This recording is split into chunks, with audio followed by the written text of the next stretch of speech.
Hi foodies, 5th கிளாஸில் blondie recipe எப்படி செய்கிறதுன்னு பார்க்கலாம். நம்ம சப்ஸ்கிரைபர் குக்கரில் ட்ரை பண்ணி சூப்பராக வந்திருந்தது, நமக்கு வாட்ஸ்அப் பண்ணியிருந்தாங்க. அந்த இமேஜ் பாருங்கள், எவ்வளோ அருமையாக செஞ்சுருக்காங்க. ஸோ நீங்களும் ட்ரை பண்ணி பாருங்கள். இப்போ எப்படி செய்கிறதுன்னு பார்க்கலாம். பிளாண்டிக்கு ஒயிட் காம்பவுண்டு தான் நமக்கு வேணும். ஸோ ஒயிட் காம்பவுண்ட் சாக்லேட் எடுத்துக்கலாம். ஃபஸ்ட்டு வெட் இன்க்ரீடியண்ட் நம்ம மெஷர்மெண்ட் பண்ணிக்கலாம். வேயிங் ஸ்கேல் நான் எப்போயுமே எல்லா கிளாஸில் சொல்கிற மாதிரி வேயிங் ஸ்கேல் இம்பார்ட்டண்ட். மைதா மாவு 60 கிராம் எடுத்துக்கோங்க, அது தனியாக எடுத்து வச்சிடலாம். பெரிய பவுலில் எடுத்துக்கோங்க. அதில் ஒயிட் சாக்லேட் 75 கிராம் எடுத்துக்கலாம்.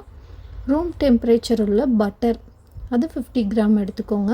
அது தனியாக நம்ம டபுள் பாயிலிங் மெத்தடில் மெல்ட் பண்ணிக்குவோம். சுகர் பார்த்திங்கன்னா 75 கிராம், அதே எடுத்து பவுடர் பண்ணிக்கோங்க. இப்போ இது டபுள் பாயிலிங் மெத்தடில் மெல்ட் பண்ணிவிட்டு நல்லா அதை மிக்ஸ் பண்ணிக்கோங்க. இது ஹீட் இல்லாமல் இருக்கும்போது ஆறுனதுக்கப்புறமா ஒரு முட்டை ஆட் பண்ணி வெண்ணிலா எசன்ஸ் 1/2 டீஸ்பூன் ஆட் பண்ணிக்கோங்க. இதையும் நல்லா மிக்ஸ் பண்ணி விட்டுடலாம். வெண்ணிலா எசன்ஸ் கூட இது ஆப்ஷன் தான், வேணுன்னா நீங்கள் ஆட் பண்ணிக்கலாம். பவுடர் சுகர் நல்ல ஃபைன் பவுடராக இருக்கணும், நெருன்னு இருக்கக்கூடாது. நல்லா பவுடர் பண்ணிவிட்டு அதையும் போட்டு மிக்ஸ் பண்ணிக்கோங்க. மாவு பார்த்திங்கன்னா 2 பேட்சாக பிரித்து நம்ம இதையும் மிக்ஸ் பண்ணிக்குவோம். 2 பேட்சாக கொஞ்சம் கொஞ்சமாக போட்டு நல்லா மிக்ஸ் பண்ணி எடுத்து வச்சுக்கோங்க. நம்மளோட பிளாண்டி பேட்டர் ரெடி ஆயிடுச்சு. நம்ம ப்ரௌனி செய்கிறதுக்கு முன்னாடி ஃபஸ்ட்டே நம்ம டின் ரெடி பண்ணி வச்சிடணும். நான் ரெடி பண்ணி வச்சுட்டு எல்லா கிளாஸ்லேயும் டீட்டெயில்டாக கொடுத்துருப்பேன். அதாவது 6x6 டின்னில் எந்தவித ஃப்ளேவரும் இல்லாத ஆயில் ஊற்றி பார்ச்மெண்ட் பேப்பர் போட்டு டபுள் சைடு தூக்குற மாதிரி, நம்ம பிடிச்சி தூக்குற மாதிரி பேப்பரை கட் பண்ணிக்கோங்க.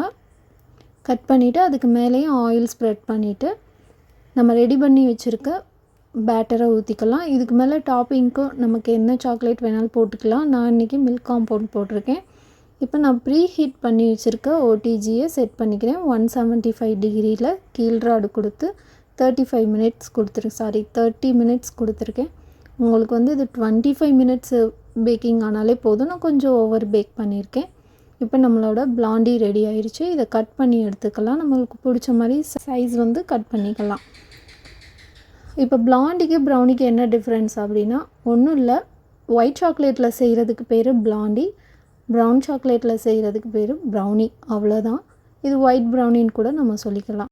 நம்ம சேனலில் ப்ரௌனி கிளாஸஸ் மட்டும்தான் இருக்கும். Cheese brownie, red velvet brownie, இனி வரக்கூடிய எல்லா கிளாஸ்லேயும் எல்லா வெரைட்டி ஆஃப் ப்ரௌனிஸும் வரும். சப்ஸ்கிரைப் பண்ணிக்கோங்க. தேங்க்யூ.